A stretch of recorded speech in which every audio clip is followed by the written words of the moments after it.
Welcome to the fourth episode of School of Thought, presented by HP and Global Tech Advocates.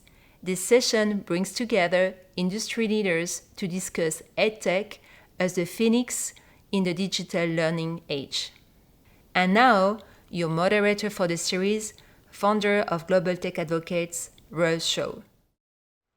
My name is Russ Shaw, and welcome to this webcast in a new series from HP and Global Tech Advocates called School of Thought, Managing Change in the Age of Hyperacceleration.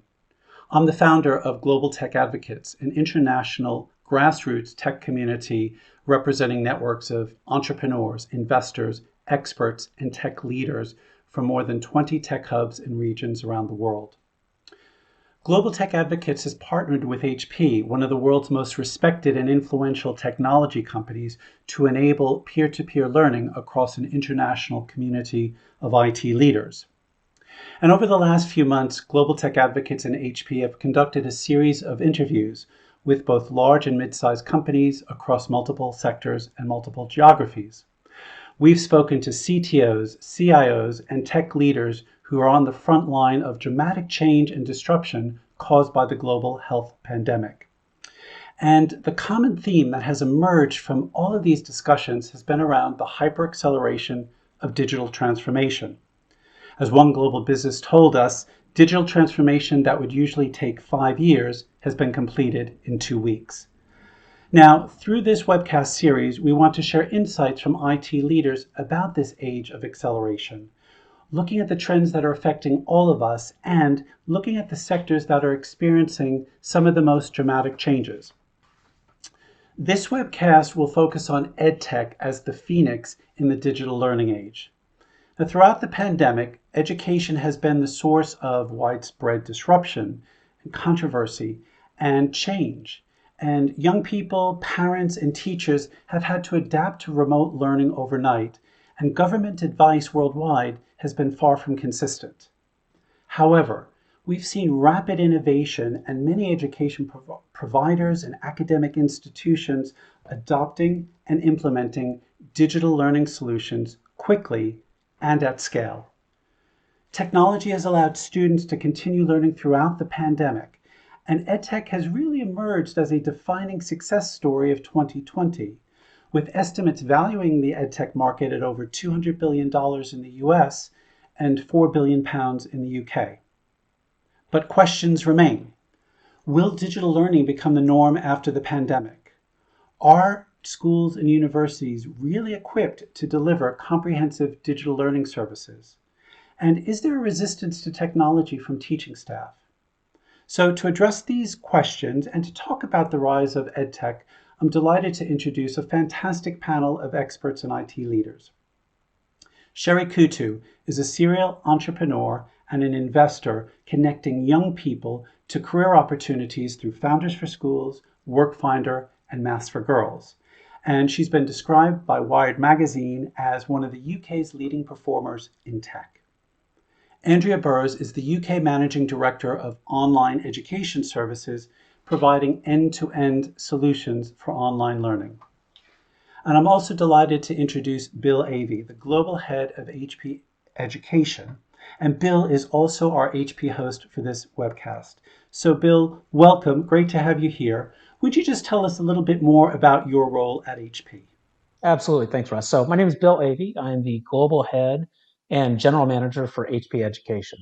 That means a few things. One, the one you'd probably expect, and myself and my team are responsible for product planning for the education segment. Simply put, how do you build a device for a middle schooler that's not destroyed in 6 months?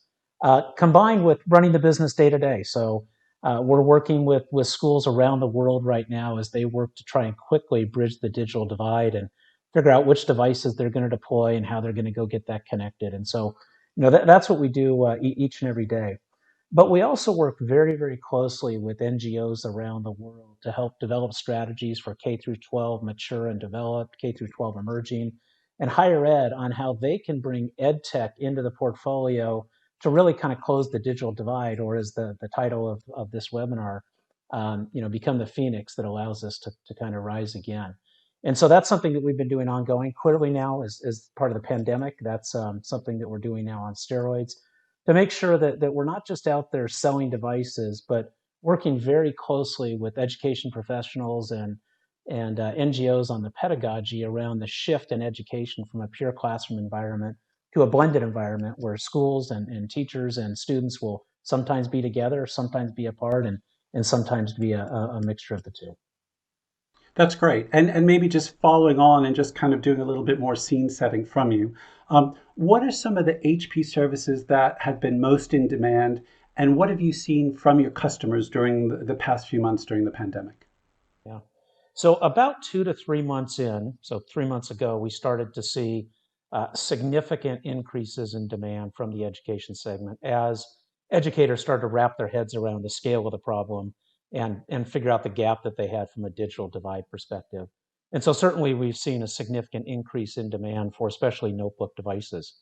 Along with that, we've seen a notable increase in purchases of services, both from HP and our partners, and especially around configuration and deployment. Think about the school systems that are trying to solve this problem in their own shelter-in-place environment. And so in a world where maybe they might have brought in 10,000 devices before and even had students come in and help unbox those, configure them, asset tag them, and deploy them, that really wasn't an option for them during the height of the pandemic. And so we saw a rapid expansion of configuration and deployment services where we would help image the device, deliver the device, asset tag the device, and so forth. But we also saw a need for much more than just devices and services around those. And this kind of goes back to the thought leadership part of the discussion that I talked about. And so we brought out a number of additional products, I'll call them, but not things that we sell. So we created HP Be Online, which is to help solve the professional development gap that exists as we take teachers that are used to teaching into a classroom and move them not into a distance world, but into a blended world, where perhaps one day they're teaching in the classroom, the next day they're teaching at home. And on those days when they're in the classroom, they're very likely teaching to learners that are both in the room and at home. In addition to that, we put out a resource for parents called HP Learn From Home, and really helping provide tips and tricks on how that parent can be that assistant teacher in the home, how you can help set up a good learning environment in the home. So really kind of, helping the teachers figure out how they do their job at school, and then helping the parents work together at home. And then finally, we put out a free product, again, called HP Refresh, which is software that allows folks in the community to grab old machines and upgrade those to simple browsers. It's not a great long-term solution, but until the supply chain can catch up with all the demand, it allows us to catch some of those kids that are falling through the cracks during the pandemic. Sounds good, and sounds like you've been pretty busy, Bill. So thanks for setting the scene with us. Now, what I want to do is I want to cover a few different themes, and I want to bring Andrea and Sherry into the discussion as well. And really, what I want to kick off with is what a sense of everyday life has been for your organizations over the past few months. So, Andrea, let me start with you. What's been the response from senior leaders and academics and students adopting learning solutions during the pandemic, and what changes have you seen over the past 6 months? Well, hello and welcome, and thank you for allowing me to be part of this panel. In terms of the response to your question, it has, as for many other industries, been a catalyst for rapid change. I think it's shown what is possible, and it's perhaps given confidence to the sector, to the university sector, that they can adapt to new technologies and benefit them. And from my conversations with senior leadership, there appears to actually be little appetite to go back to pre-COVID times of 100% face-to-face. I think there's a newfound momentum and confidence, but to achieve academic-led, student-centric teaching online, it was a big task, and you don't get fit going jogging once. There needs to be an ongoing focus and effort to evolve the online offer. So I think what I've seen is that for many, the response has been one of making digital transformation very much part of the institution's strategy, front and center. Sherry, let me bring you into the discussion. Can I get your perspective on what 2020 will mean for the rise of EdTech as an emerging tech vertical? Thank you, Russ. I think 2020 is the rise. I think in a phoenix, as you say, it's a huge opportunity for EdTech. It is driving down, it's giving people flexibility, it's driving down costs, it's increasing productivity of all parties. And what was a trend that was long in coming seems to have accelerated. And I don't think there's any going back from it. People have, they're enjoying it, they've learned to adapt to it, and it's working for us. No, that's great. Thank you. And sounds very positive and a very encouraging future ahead for EdTech. Bill, let me bring you in on this theme about everyday life as well. How have you seen academic institutions adapting their print solutions during the pandemic? Yeah, that's been an interesting evolution. First and foremost, it was actually one of the first cost-cutting measures that schools were able to take, and really without taking action. And it's because, with most of our educational customers, we'd moved to a managed print service over the years as opposed to the transactional purchase. And what that meant was when the schools, the districts sent all their students home, sent their faculty home, sent their administration home, and those office printers stopped getting used, they instantaneously saw the cost savings associated with that. So that was helpful in terms of managing budgets during the pandemic. We quickly saw paper become the temporary bridge, I will call it, to the digital divide, right? It's never going to solve the digital divide. We need to get devices to kids, we need to get connectivity to kids, and we need to get the professional development into the faculty and administration to be able to drive that. But in the interim period, paper has very much become a bridge that allows the school systems to connect with the learners in a physical and tangible way as they trade packets back and forth. And we think that'll continue because we know there is something very tangible about a piece of paper and your ability to interact and learn from that. But even right now, as districts are working to get their kids equipped for distance learning, paper continues to be that connection.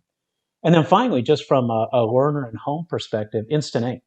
And so an offer that we put into the market a number of years ago that for $3, $4, $5 a month, you get a certain number of pages, they roll over. It's a low-cost printing solution and a really low-headache printing solution where we monitor the ink levels for you and ship you new ink before you ever run out.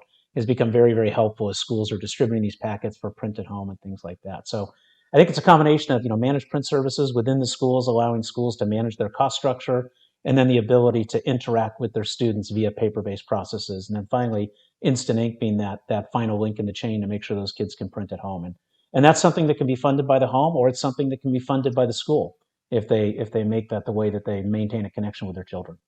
That's great. Thank you. I want to think more about the macro trends that you're all facing. And obviously the big challenge for the education sector now relates to the return of students starting in September.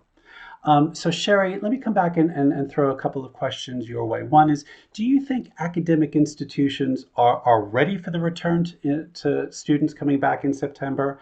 And also we know, for example, in the UK, there's a lot of concern from teachers. What messages are you sharing with teaching staff and young people about going back to school?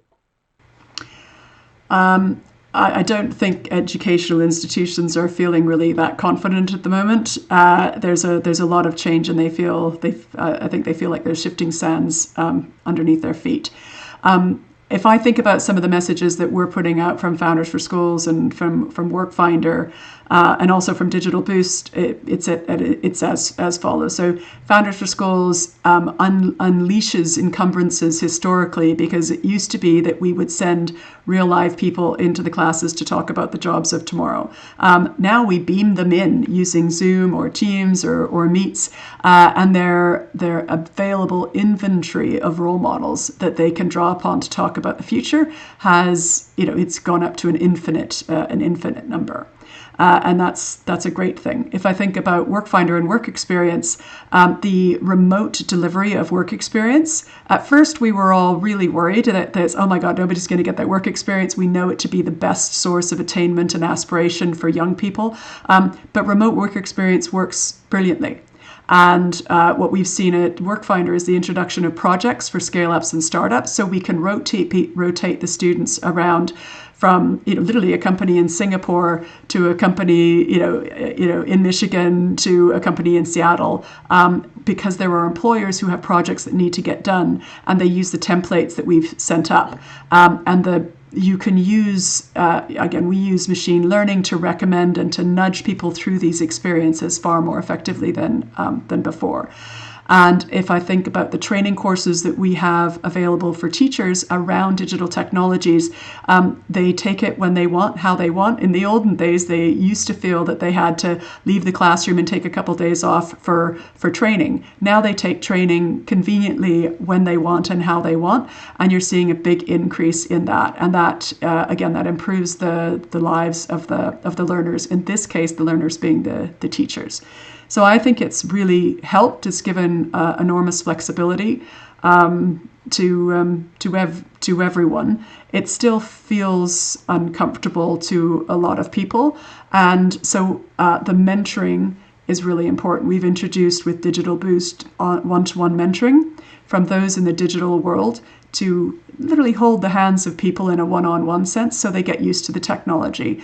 And we've seen incredible generosity of spirit from the digital industries to hold the hands of teachers or people who work for small companies or people who work for charities as they adjust to either having to serve their customers online or serve their students online when they're used to being face-to-face, or even just learn online. And I feel pretty optimistic about spreading best practice around. What I love about this crisis is people are willing to share best practice because we all see ourselves as part of a community. And that's been a really nice thing to see as a result of this pandemic, that you can't keep us down. You can make us feel bad for a short period of time, but you can't hold us down. Well, I love this concept of digital mentoring, especially for teachers, for students. We've seen it work successfully through your efforts in the private sector. Now bringing this into schools hopefully will improve the comfort factor in terms of this new normal that we're in and going forward with. Andrea, let me throw a couple of questions your way on some of these macro trends, which is, what have you been doing to help schools and universities as they plan to reopen, and how will your online learning solutions support their return from September onwards?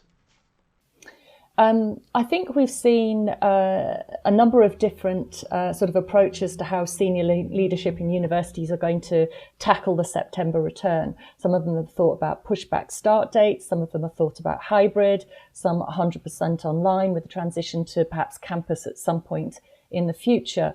But I think, to echo Sherry's point, it's about a quality standard, it's about best practice, whichever route you go down. I think online education that we've seen in between sort of May and today has actually shone a spotlight on the inconsistency of online provision, and students have perhaps shown their frustration with this. So with our partners who we're working with to transition their campus provision online for September, we've seen some fantastic collaboration between our learning design teams and the academics, and the programs that have been created with an online pedagogy and a quality academic and student experience are really going to set them apart. And thinking about the online solutions and what help will be needed from September onwards, and I'll talk about it from the perspective of the universities. I think normally when times are tough, people go to education as the opportunity cost is less. What we're seeing is the average age of our students is about 33. They often have something else happening in their lives, care for dependents, returning to work after time out, may already be in a job, but looking for career progression or change. So right now, there's a unique opportunity to support society through a really tough time. And gone are the days of an arid virtual learning environment that just are sort of repositories for a PDF. We're creating with our partners some really vibrant, sort of chunked up pieces of learning and opportunities to engage. And I think that if you could do that, that will really, for your students, that will really help. But I think institutions need to be prepared for high quality solutions that consumers demand. The demand is there, and it's there to benefit the first mover. Okay, great. Thank you. And kind of with that September return date in mind, I'd like to ask each of you about safety and prevention, which is obviously top of mind for many parents, many teachers. and the absolute priority of keeping teachers and students healthy. So, Andrea, let me just come back to you. How do you think technology can create a safe environment for students and staff? And kind of what steps, in your view, should we be taking to ensure safe and secure places for learning? It's not just about safety and security. I think it's about pastoral care. It's about mental fitness and well-being. And tech is really about connecting people. So I think online can be so much more of an inclusive space than perhaps large lecture theatres. Actually will encourage the silent voices, the different voices, getting people to start asking questions. I think there's perhaps with online learning more opportunity for writing in exploratory ways. So not just for assessments, but also to have some deep thinking space. So online pedagogy can be a thoughtful pedagogy, a time to think with one another. And I think it needs to be high touch. So keeping it a safe environment, but keeping it an engaged environment. It shouldn't be out of sight, out of mind. A key part of our approach is the student support. And through online, you can support your students by observing patterns in behaviour and performance and really support them in a targeted way. It's something we take really seriously. So I think it goes beyond the safe environment per se. It's much broader than that. And I think it's about connecting tech and people. I think that's great. Like I certainly concur with your views on this. Just one follow-up question, because you used the word high touch, and when you used that, I immediately thought, ooh, but does that conflict with this environment that we're in, where the physical, the personal aspect of what we're doing, there's almost some limitations around that. How do you overcome that in terms of really trying to say this is about a high touch environment, even though safety and security and physical distancing is a key priority? I suppose I've answered it from a pure online point of view. So high touch in a digital format, or perhaps personal, but over some kind, using collaboration tools as opposed to physically being back on campus. But I think, if the university does have a hybrid model or students are going back on campus, I think then it's really about understanding the government guidelines. It's about listening to staff and students and making a really clear plan, and then communicate in terms of what you're going to do. Be prepared to pivot when needed, because I'm sure this is going to be a bit of a roller coaster. I think roller coaster is a very apt word. Now, you mentioned government guidelines, and I want to bring Sherry in on this point, which is really, is it the total and full role of government to implement clear guidelines on health and safety? Or do you think, Sherry, that schools and universities can do more to address this? And then how can technology help? I don't think it's the sole role, I think, of governments to issue guidelines, but I do think guidelines and standards are really helpful. I think it's all of our responsibility. The reason for guidelines is there's 500,000 educators in the UK. That's a lot of people to bring up to a different level of understanding than previously in a very short period of time. So guidelines are helpful at sort of establishing a baseline. If I think some of the things that we did at Founders for Schools with the webinars when we went online, we made adjustments, and the technology firms allowed us to make these adjustments so that we could shut off the interaction between the external visitors and the students. And it wasn't that we felt that any of the external visitors would endanger the students, but we wanted to be absolutely sure that the guidelines that happened in classroom could be used there. And I mentioned earlier the fact that you could bring people from further afield was really helpful.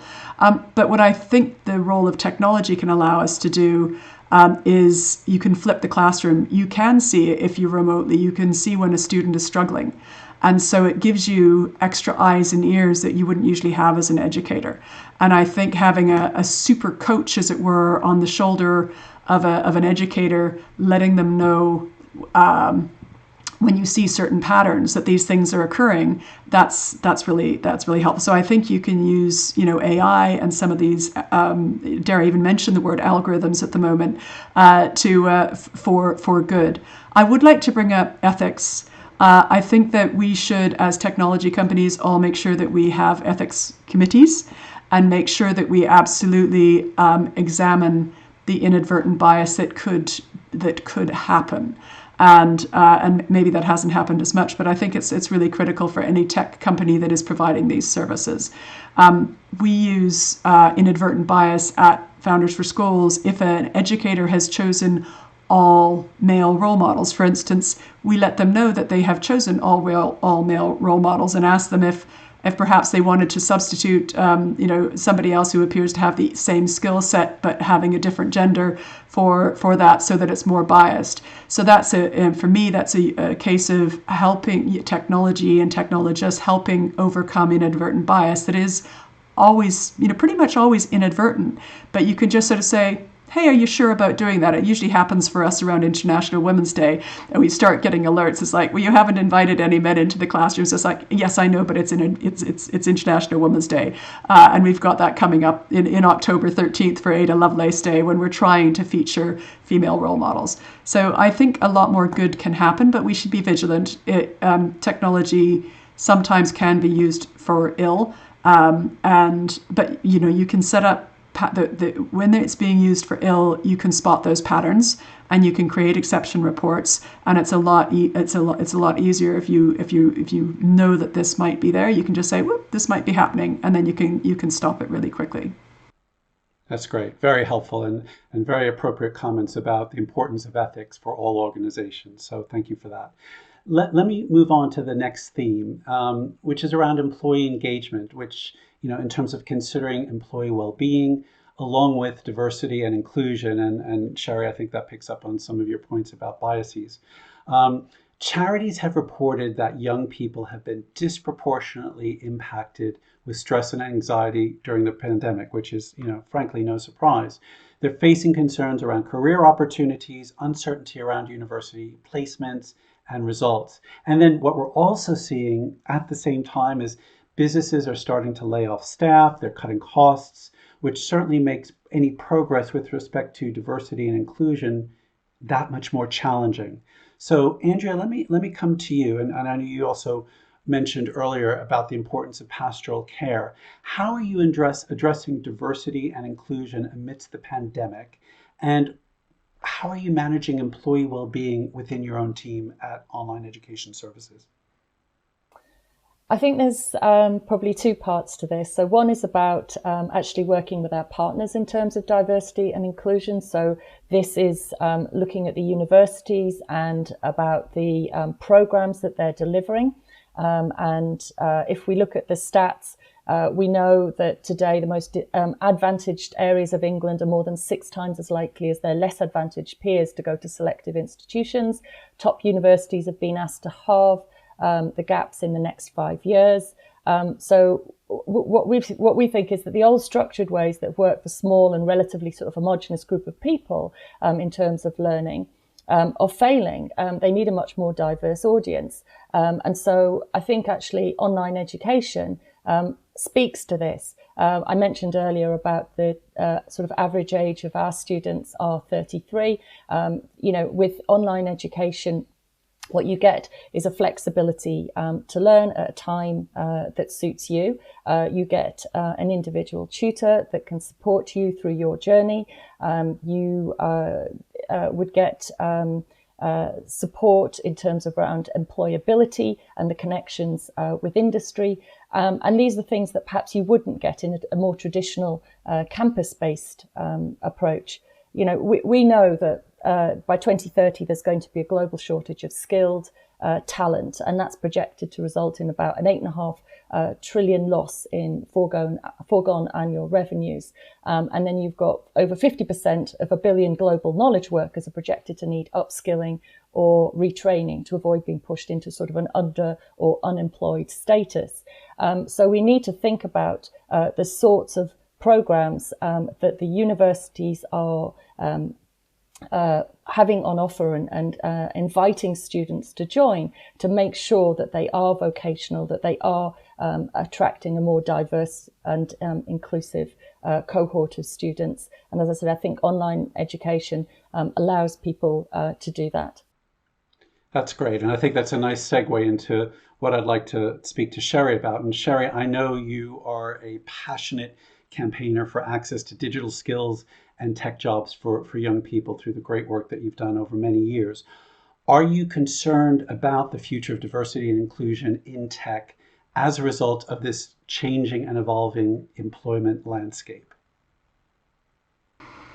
I think we should be vigilant, and I think there has been evidence to show that the gap is widening. I know that you, Andrea, you just talked about it, the skills gap by 2030. I think we're in an absolute crisis right now of epic proportions, and we were in a crisis of epic proportions before the pandemic started.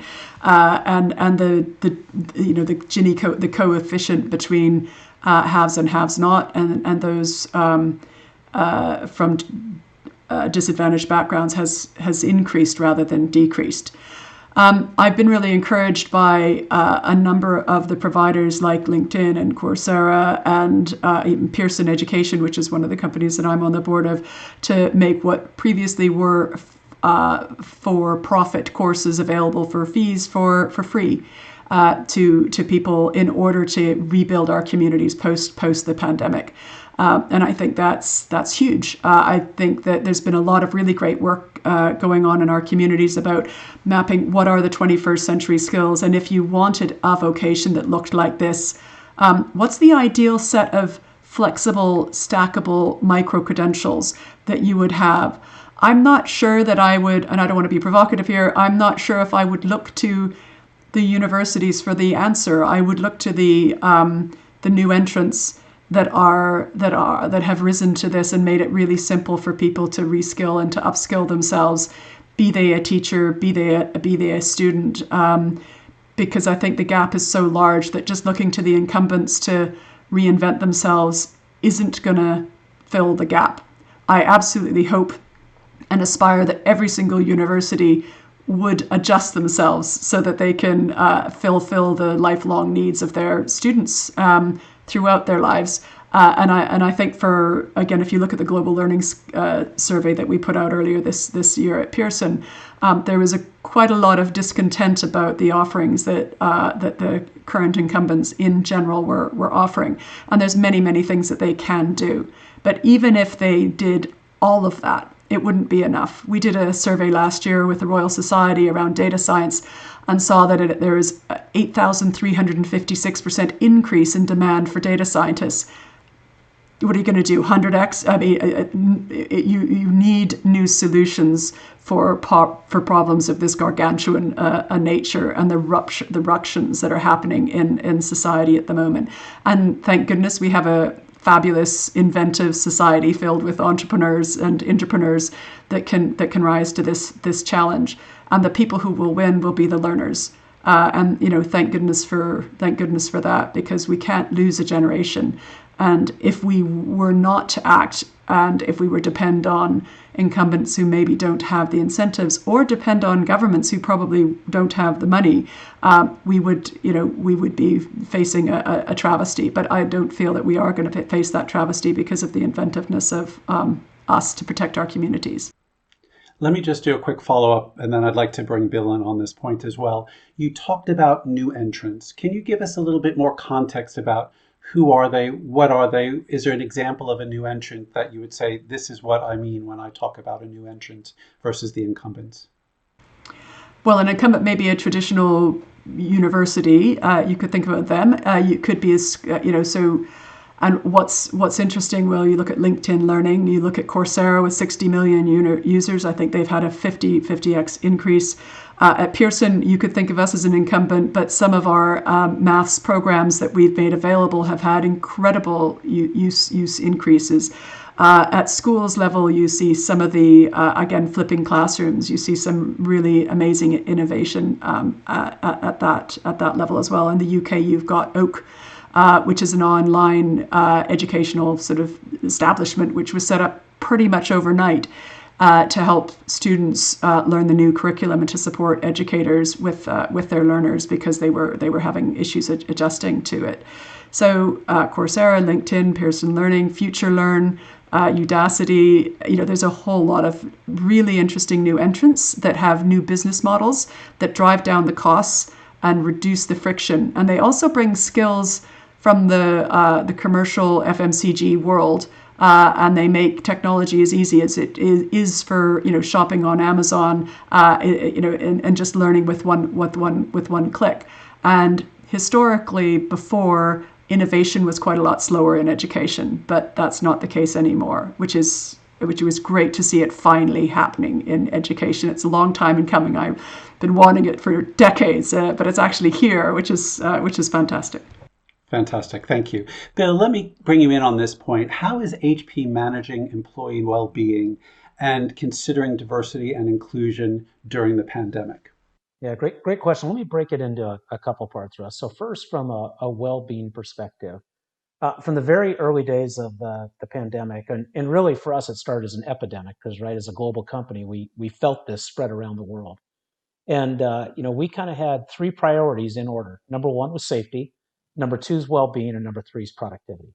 So from a safety perspective, we sent our employees home. We asked folks to shelter in place, and we were really clear. That's not, just not be in the office. That's not be in a coffee shop. That's not be in other places. We wanted to be part of of the solution from the very beginning in terms of protecting our employees, our customers, our partners, our suppliers, et cetera. That means that we've moved to largely a work at home model through next year. We've eliminated all travel through January of next year with a pretty heavy exception process in order to be able to do anything beyond that. So, at the end of the day, we're kind of being a part of the societal solution by staying home and staying distance. Wellness is something that I think that we've really been at the forefront of with our employees. And so if you were an HP employee right now, you would find that you could attend a weekly meeting with a medical doctor to get the latest on COVID-19 and have a Q&A. Weekly time with mental health professionals. We have webinars for parents on how to be a better homeschool teacher, assistant to your teacher. Cooking classes. We're actually now forming cohorts of students. So, maybe seventh graders taking algebra can be a part of a HP club that get together and do that. So lots of focus on well-being beyond just the how do we get you a good office set up at home, because we realize that many of our employees, they live in multi-generational households with not very much space, and so you have grandparents and you have parents and you have kids, and so we really want to help focus on that overall human experience for our employees. And then frankly, the final piece, which folks might think would be the normal piece for a for-profit company, but productivity. At the end of the day, we do have folks, I can do my job at home just fine, works okay. But imagine if I have a chemist that needs to come up with a new formulation of ink for a printer that's coming down, a year from now. There's just no way to safely do that chemistry at home, let alone productively do that chemistry at home. So we have done a limited reopening of our campuses. But when I say limited, I'll use Boise as an example where I'm located. We have a campus where we sent 1,800 employees home. Currently, we allow 200 back in on an as-needed basis. So on any given day, we might have 50 of 100 people in this 1,800 person office. And so we use that as an opportunity to make sure we do all the right social distancing, et cetera. So really heavy focus on that. And I think it's been well embraced by our employees. On D&I, I'll give you an example of something that happened in COVID-19. So diversity, inclusion, and equity of access are a huge topic for HP, both for our own employees and how we do business in the marketplace. One of our main tactics for driving better diversity inclusion in HP is our intern program. And so we aggressively recruit some of the best interns around the world. They tend to be more diverse than HP as a whole, and so they make us a better place. A lot of companies had to make a big decision in March, and that was, do you continue your intern program? And frankly, most companies discontinued it. And I don't fault them. It was going to be very difficult to create an intern experience where you could never physically interact with that person. But we decided to accept that challenge and go after it with gusto.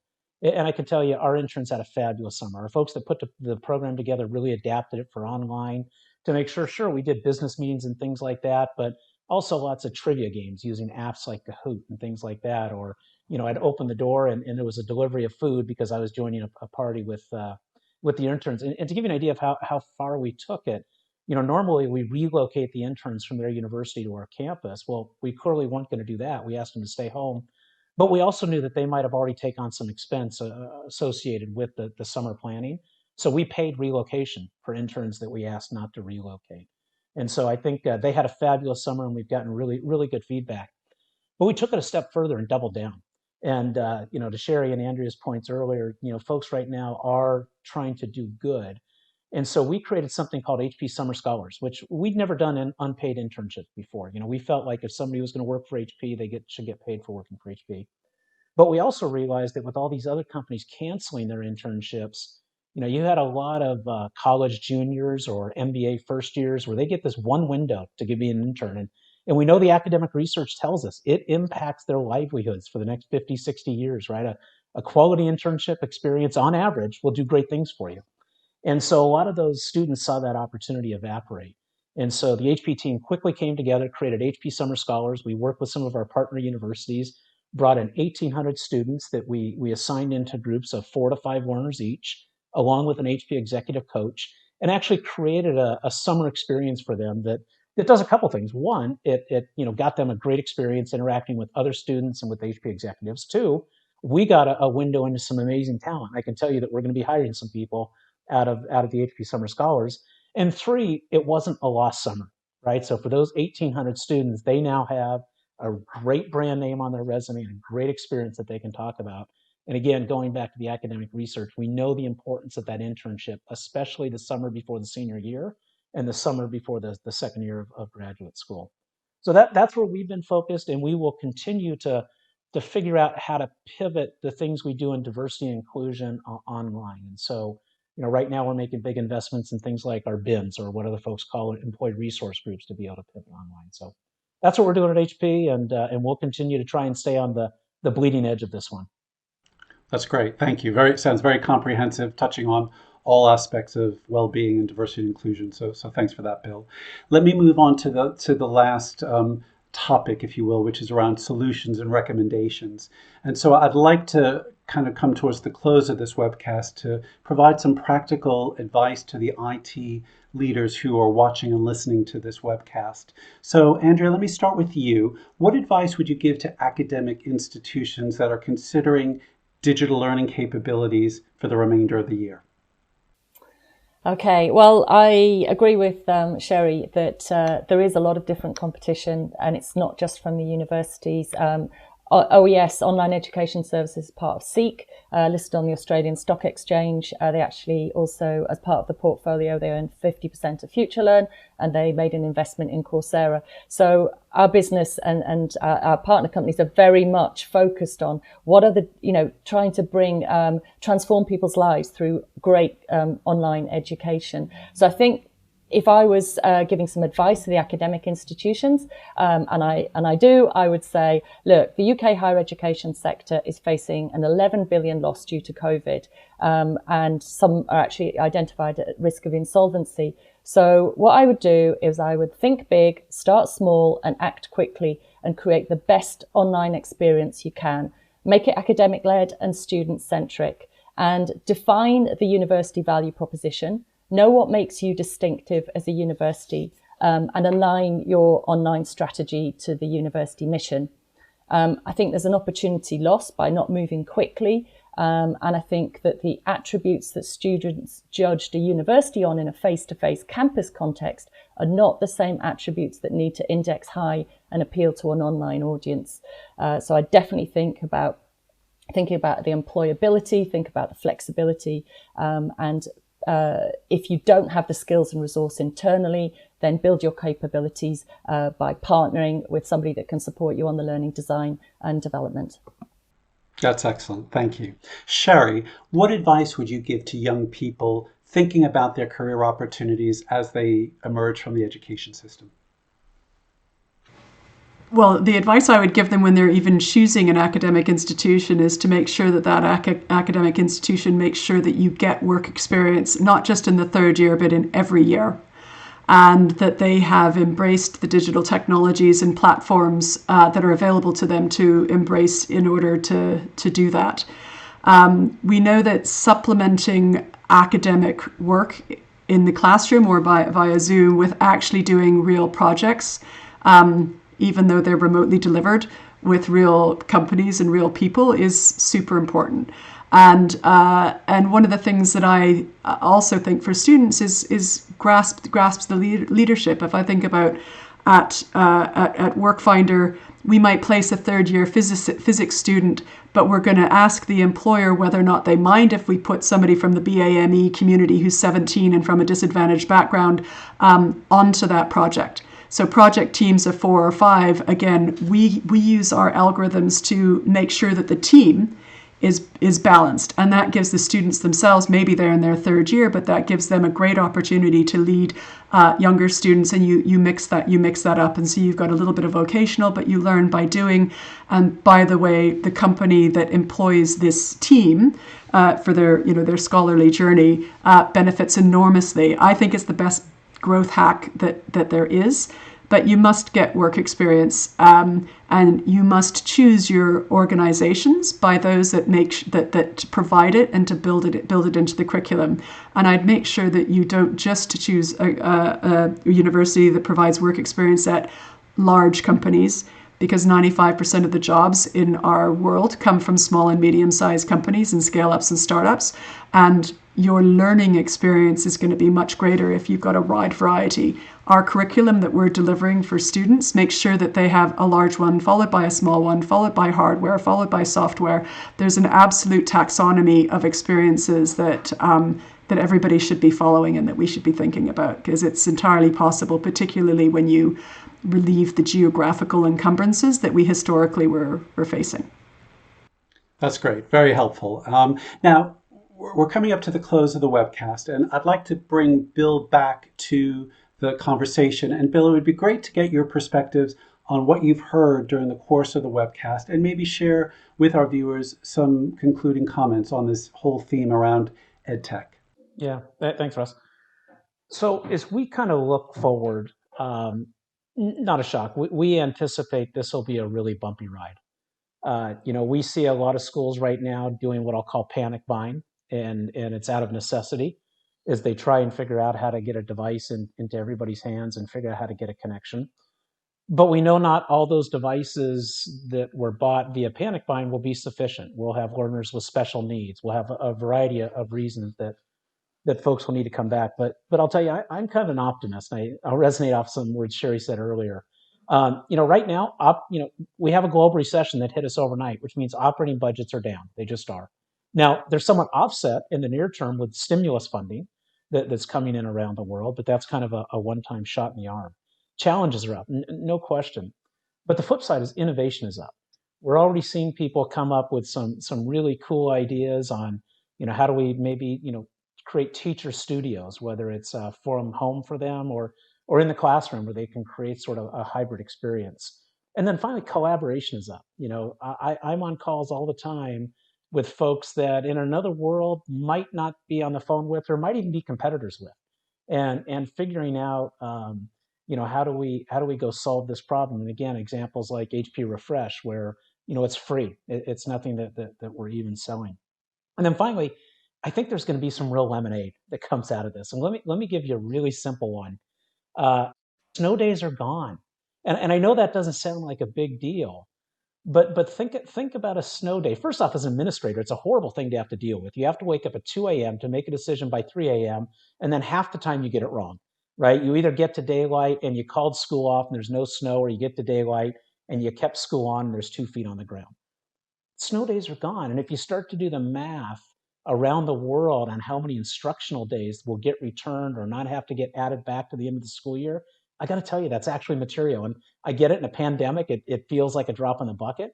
At the same time, it's an example, I think, of a lot of solutions that are going to be driven by the necessity of social distancing and distance learning and hybrid learning, that we're going to come back later and say, you know what, there's a lot of things where we found a better way. And so as an optimist, I'm optimistic that we as an education community are going to overcome the near-term challenges we have, and then come out the backside of this with a better way to teach, a better way to learn, and students that are advantaged as a result of the challenges that we're facing now, and probably will for another year or so.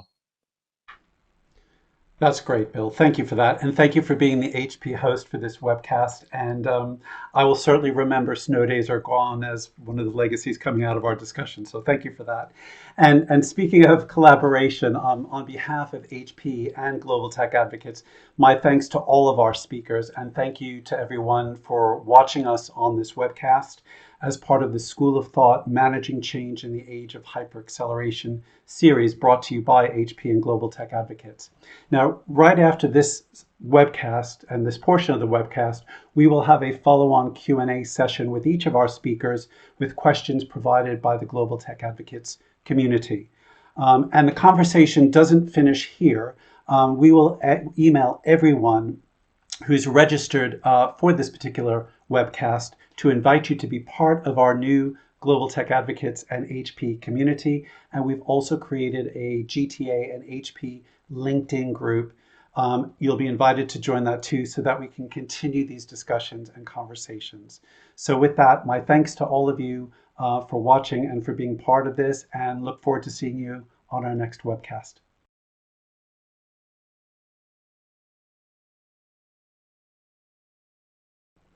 Hi, everybody. Welcome back to the HP and Global Tech Advocates School of Thought series on managing change in the age of hyperacceleration. And on this particular webcast, as EdTech as the Phoenix in the digital learning age. We brought all of our speakers back. We have some questions that have been submitted from the Global Tech Advocates community. So I just want to jump in straight away. Andrea, I'm going to throw the first question to you, which is, what does best practice look like in terms of a comprehensive digital learning stack of technologies? Okay, in short, I think it's a mix of out-of-the-box integrations and open APIs.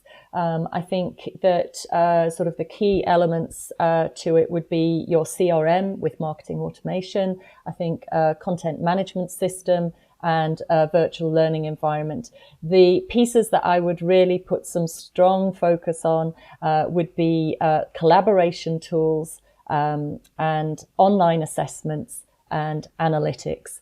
So one of the key things with online learning is about making sure that there's a high level of interaction, asynchronous and synchronous. And so actually being able to use the analytics to actually see how students are moving through the program or the modules is really important, not only from a retention point of view, but also being able to analyze and improve the materials and the program that you have online. That's great. Thank you. Sherry, I'm going to ask you to put your investor hat on. What EdTech innovations do you think will attract the most investment in the coming years? Well, thanks, Russ. I think those that really focus on the learner and taking the learner on the journey and taking a learner on the journey towards a career as they define it. And that means global, again, a platform, certainly looking for platforms without a shadow of a doubt. And I like platforms that are collaborations between several parties. And that's because you can really invent new business models and new ways of doing things. If you're focused on a taxonomy, then you bring in, as Andrea just said, the assessments. Well, if you're assessing and you're trying to make sure that it's for the student attainer and their aspirations and their employability, then you're going to win. And that focus on that funnel and what you're trying to achieve for the learner is really exciting to me. So collaborations, platforms, global. If you can figure out how to make a person learn and be more employable in a single country, that will work in hundreds of countries. So you do a pilot in one country and then you can roll it out really rapidly in a lot of places and provide incredible learning capabilities to people who use this. And if we can accelerate learning all around the world, we'll be in a different place. And that's where we need to be because we don't really like where we are at the moment. And Bill, without giving too much away, what are the EdTech services that HP Education is currently developing that you're particularly excited about? You know, Russ, we're spending a lot of time thinking about the new hybrid world for learning. And for us, that starts to mean that we need to think about learning from home, teaching from home, and then doing that in a back and forth world, because we don't think it's all one or all the other. We think it'll change over time. So as you can imagine, at the very base level, we're working closely with schools right now to help equip them with devices and figure out connectivity solutions. But we also think as we look forward, we're going to need to reinvent the classroom. Right, the classroom, I think, will need to be a place where students can come to learn and physically interact with each other and the teacher, while at the same time, there's probably a group of students that are home. And we need to figure out a way to reinvent that classroom with the right set of cameras, sensors, microphones, noise canceling, such that a teacher can be teaching in the room while having a great experience at home. And just imagine the AI and technology that you'd need to have mics in a classroom that could clearly hear a student in the back corner when they spoke, while at the same time, the student next to the microphone is rustling papers. You need to make sure, one sound makes it in with great clarity and the other sound doesn't, to create that sort of hybrid experience. So we think that there's going to be a need and a lot of opportunity for some cutting edge solutions in the pandemic that frankly will probably bear fruit coming out of the pandemic as a superior way to teach and learn in some spaces. That's great. Thanks for that, Bill. And once again, my thanks to all of the speakers for this webcast in the series School of Thought, Managing Change in the Age of Hyper Acceleration. See you on the next webcast. Thank you for watching. If you wish to continue the conversation as a part of the HP and Global Tech Advocates LinkedIn community, visit hp.com/HP School of Thought, as seen on screen, and click Join Now.